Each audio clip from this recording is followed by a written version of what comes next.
Good morning, dear students. Today I am going to cover the reading part or the unseen passage part. Here in your class, how this question comes, reading comprehension. It consists 20 marks. Remember, there come two questions, two passages come.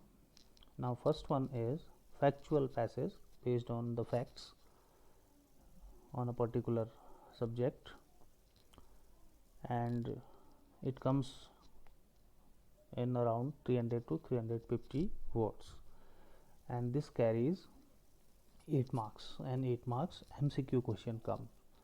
In the second passage, it is discursive passage, and it is more longer, 350 to 400 words, and it carries total 12 marks, out of which there are 4 questions of 2 marks, short answer questions, and 4 MCQs, total 12 marks.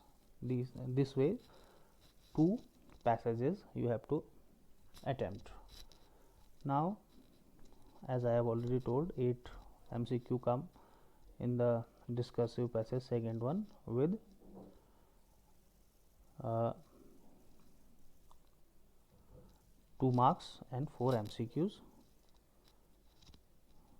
that I have already told. Now, how to attempt these reading comprehension? There you can see, you just go through these hints.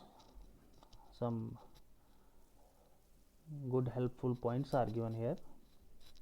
Okay, you just go through these, read them also, how to attempt these questions.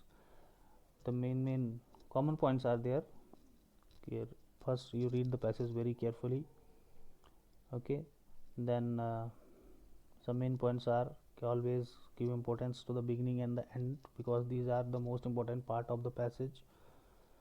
You should answer the question according to the marks, like if it is 1 mark question, 2 mark question, so the answer must be according to that, and you should answer in your own language.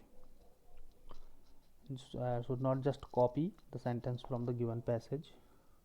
And one more thing to keep in mind, that answer must be in the same tense as it is asked in the question. If the question is asked for example past indefinite tense, so your answer must also be in past indefinite tense.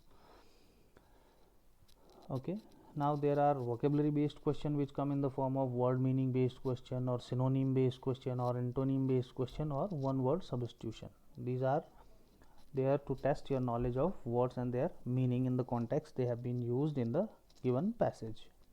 How much do you understand the words and their meanings according to the passage?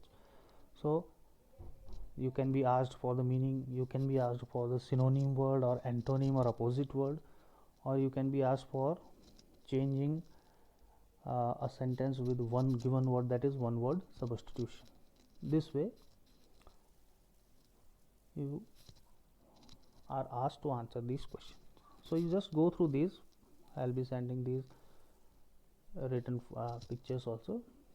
Then this one example passage I am giving you to try. It is the factual passage for 8 marks with 8 marks MCQ question. Okay, this one you will have to do in your copy. Okay, that's all for today. Thank you.